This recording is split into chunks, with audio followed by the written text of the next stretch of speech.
নমস্কাৰ মোৰ শিক্ষাৰ্থীসকল, মই প্ৰণৱে ইউটিউব চেনেল E4 এডুকেশ্যনৰ অন্য এটা ভিডিঅ'লৈ তোমালোক সকলোকে স্বাগতম জনাইছোঁ।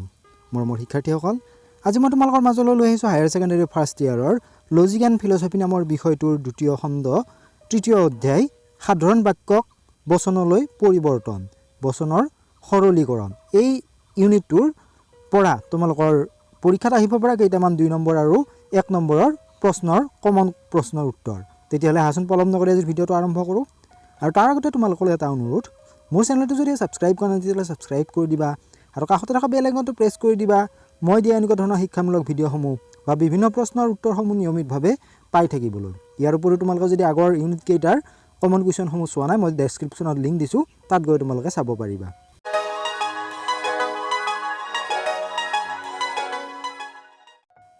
কুৱেশ্যন নম্বৰ 1, খালী ঠাই পূৰণ কৰা। এটা বচনত অংশসমূহ ডেছ থাকে, এটা বচনত অংশসমূহ স্পষ্ট ৰূপত থাকে। বি, সৰলীকৰণত তৰ্ক বিজ্ঞানসন্মত বচনবোৰ ডেছ ৰূপলৈ নিয়া হয়। সৰলীকৰণত তৰ্ক বিজ্ঞানসন্মত বচনবোৰ স্পষ্ট ৰূপলৈ নিয়া হয়। চি, বচনৰ সৰলীকৰণত বাক্য আৰু পৰিৱৰ্তিত বচনৰ ডেছ সলনি নহয়, ইয়াত অৰ্থৰ সলনি নহয়। কুৱেশ্যন নম্বৰ ডি, বচনৰ ক্ষেত্ৰত নৰ্থক চিনটো সদায় ডেছৰ লগত লিখা হয়, সংযোগৰ লগত লিখা হয়। কুৱেশ্যন নম্বৰ ই, বচনৰ ক্ষেত্ৰত প্ৰথমেই ব্যৱহাৰ শব্দটো হ'ল ডেছ, ইয়াৰ উত্তৰটো হ'ব উদ্দেশ্য। কুৱেশ্যন নম্বৰ এফ, উদ্দেশ্য আৰু বিধেয়ৰ মাজত থাকে, ইয়াৰ এনচাৰটো হ'ব সংযোজক উদ্দেশ্য আৰু বিধেয়কৰ মাজত থাকে। কুৱেশ্যন নম্বৰ জি, সকলো প্ৰত্যেক আদি শব্দৰে আৰম্ভ হোৱা নৰ্থক বাক্যবোৰক ডেছ বচনলৈ ৰূপান্তৰিত কৰা হয়। সকলো প্ৰত্যেক আদি শব্দৰে আৰম্ভ হোৱা নৰ্থক বচনবোৰক বিশেষ নৰ্থক বচনলৈ ৰূপান্তৰ কৰা হয়। কুৱেশ্যন নম্বৰ এইচ, কেৱল শব্দৰে আৰম্ভ হোৱা বাক্যবোৰক ডেছ বচনলৈ ৰূপান্তৰিত কৰা হয়, ইয়াত ডেছত হ'ব সামান্য। কুৱেশ্যন নম্বৰ আই, কমেই শব্দটো থকা বাক্যবোৰক সদায় ডেছ বচনলৈ নিয়া হয়। কমেই শব্দ থকা বাক্যবোৰক সাধাৰণতে সদায় বিশেষ বচনলৈ নিয়া হয়। কুৱেশ্যন নম্বৰ জে, তৰ্ক বিজ্ঞান হ'ল ভাষাৰে প্ৰকাশিত ডেছ বিজ্ঞান। তৰ্ক বিজ্ঞান হ'ল ভাষাৰে প্ৰকাশিত চিন্তাৰ বিজ্ঞান। কুৱেশ্যন নম্বৰ কে, ভাষাৰ মূল ভিত্তি ডেছ। ভাষাৰ মূল ভিত্তি হৈছে বচনসমূহ। কুৱেশ্যন নম্বৰ এল, বাক্যক সৰলীকৰণ ৰূপ দিওঁতে ই, আই আৰু ডেছ বচনলৈ ৰূপান্তৰিত কৰা হয়। বাক্যক সৰলীকৰণ ৰূপ দিওঁতে ই, আই আৰু ও বচনলৈ ৰূপান্তৰিত কৰা হয়। কুৱেশ্যন নম্বৰ 2, চমু উত্তৰ দিয়া। কুৱেশ্যন নম্বৰ এ, বাক্যৰ সৰলীকৰণ কাক বোলে, উদাহৰণসহ লিখা। উত্তৰটো হ'ব তৰ্ক বিজ্ঞানত আলোচনা কৰিবলগীয়া বাক্যবোৰক ই, আই আৰু ও এই 4 প্ৰকাৰৰ বচনৰ যিকোনো এটালৈ ৰূপান্তৰিত কৰাৰ নামেই হ'ল বাক্যৰ সৰলীকৰণ। উদাহৰণস্বৰূপে, প্ৰত্যেক মানুহ হয় মৰণশীল, সকলো মানুহ হয় মৰণশীল। কুৱেশ্যন নম্বৰ বি, বাক্যৰ সৰলীকৰণ কৰাৰ পিছত বচনৰ কেইটা আৰু কি ৰূপ পোৱা যায়।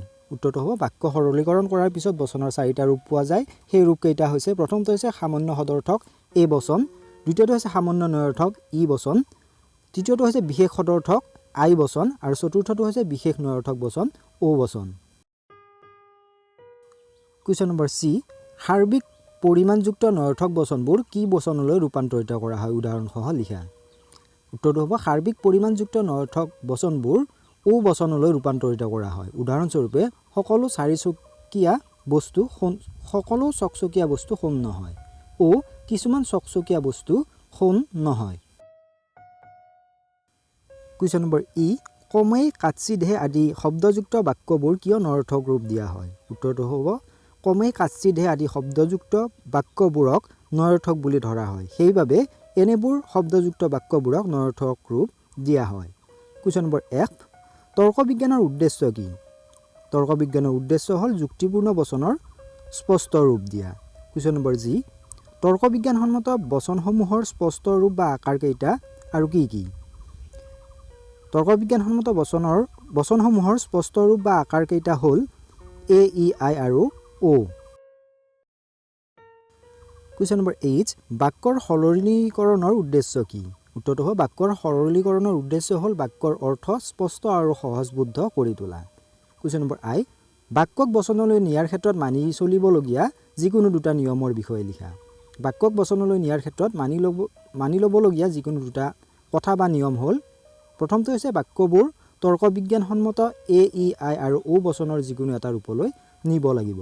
দ্বিতীয়তে, বাক্যত উল্লেখ নাথাকিলেও বচনৰ ক্ষেত্ৰত পৰিমাণক, উদ্দেশ্য, সংযোজক, বিধেয় স্পষ্ট ৰূপত ক্ৰম অনুসৰি লিখিব লাগিব।